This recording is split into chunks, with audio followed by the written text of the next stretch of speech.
सुनो मेरे प्रिय भक्तों, मैं आपको एक पवित्र कथा सुनाता हूँ। हाँ बाबा, कृपया कथा सुनाइए, हम सब सुन रहे हैं। हर हर महादेव। देखिए मित्रों, आज मैं जो कहानी सुनाने वाली हूँ ये बहुत ही ज़्यादा अद्भुत है।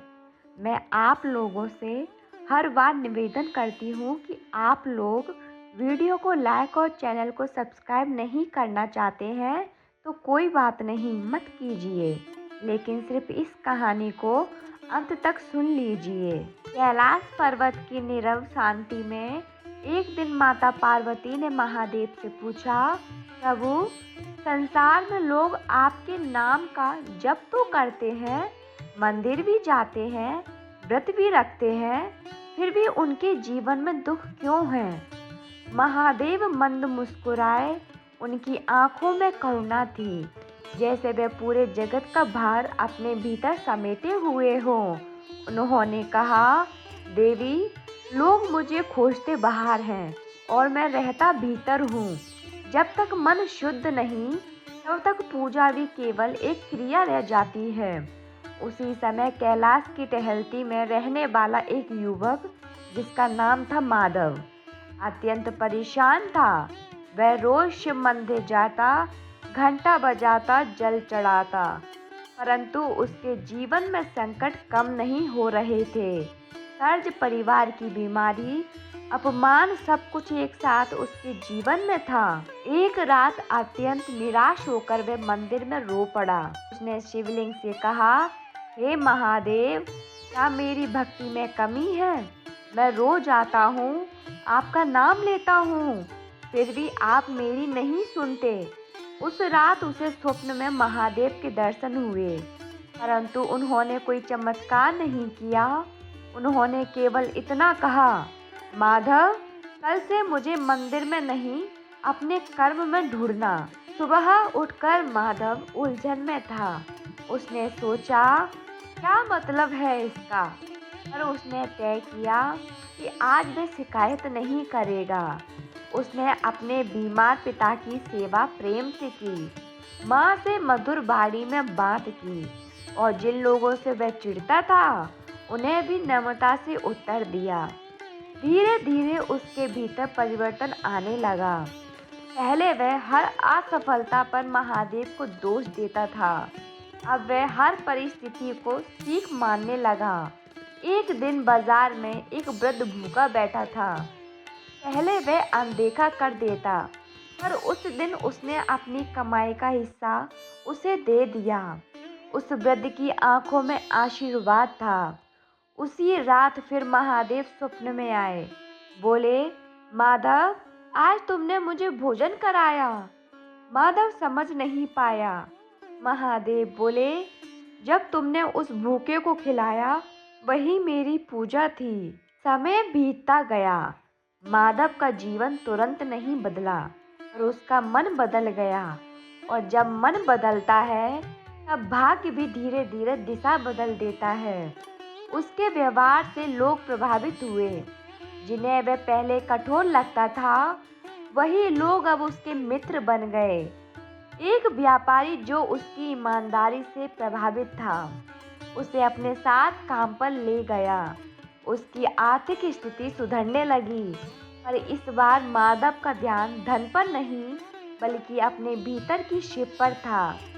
उधर कैलाश पर माता पार्वती ने पूछा, प्रभु, क्या अब माधव के दुख समाप्त हो गए? महादेव बोले, दुख तो जीवन का हिस्सा है देवी, पर जब मन शिवम हो जाता है तब दुख भी तपस्या बन जाता है। यही संसार का रहस्य है।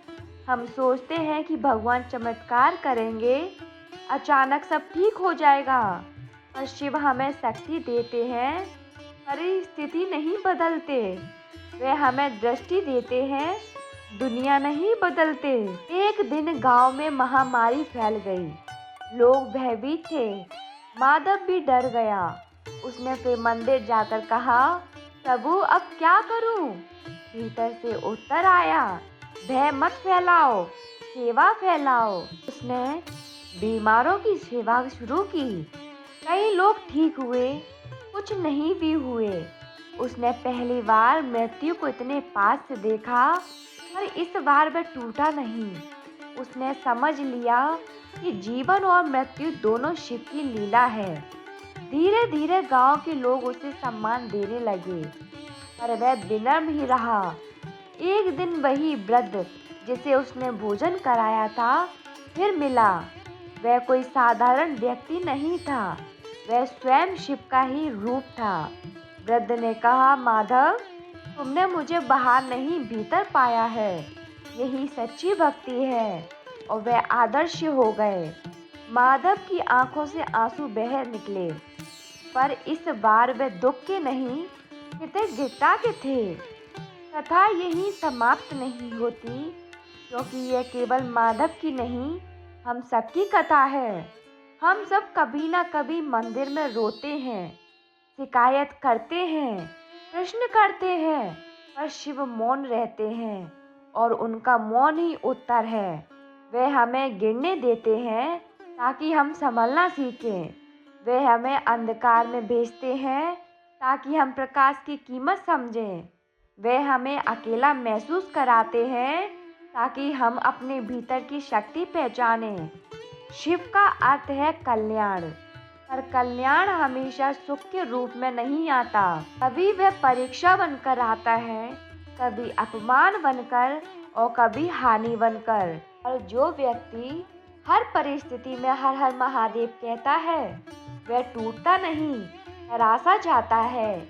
जैसे पत्थर को घिसकर शिवलिंग बनाया जाता है, वैसे ही जीवन की ठोकरें हमें आकार देती हैं। एक समय ऐसा आया जब माधव पूरी तरह शांत हो चुका था। अब वह रोज मंदिर नहीं जाता था, पर हर श्वास में ओम नमः शिवाय कहता था। उसने समझ लिया कि शिवलिंग केवल पत्थर नहीं, वह चेतना है।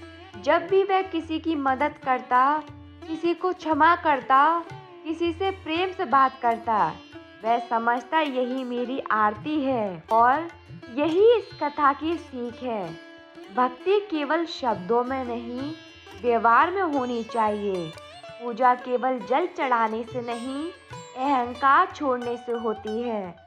व्रत केवल भोजन त्यागने से नहीं, पूरे विचार त्यागने से होता है। जब तक हम भीतर के रावण को नहीं जलाते, तब तक बाहर का दीपक व्यर्थ है। महादेव हमें सिखाते हैं कि सरल बनो। वह स्वयं भस्म रमाते हैं, व्यार्ग चर्म पहनते हैं, गले में सर्प धारण करते हैं। वे दिखावे के देवता नहीं, सत्य के देवता हैं।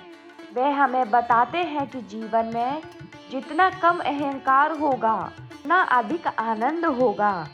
इसीलिए मित्रों, जब अगली बार आप मंदिर जाएं, तो केवल मांगिए नहीं, पहले धन्यवाद दीजिए। जो मिला है उसके लिए कृतज्ञ बनिए, जो नहीं मिला उसके पीछे की शिक्षा खोजिए। और हर परिस्थिति में याद रखिए, शिव बाहर नहीं, भीतर हैं। और इसी संदेश के साथ ये कथा यहीं पूर्ण होती है। महादेव हमें यही सिखाते हैं कि सच्ची भक्ति मंदिर में नहीं, हमारे कर्मों में होती है। अपने मन को शांत रखिए, वाणी को मधुर रखिए और हर परिस्थिति में शिव का विश्वास रखिए। हर हर महादेव। आप सबका दिन शुभ हो।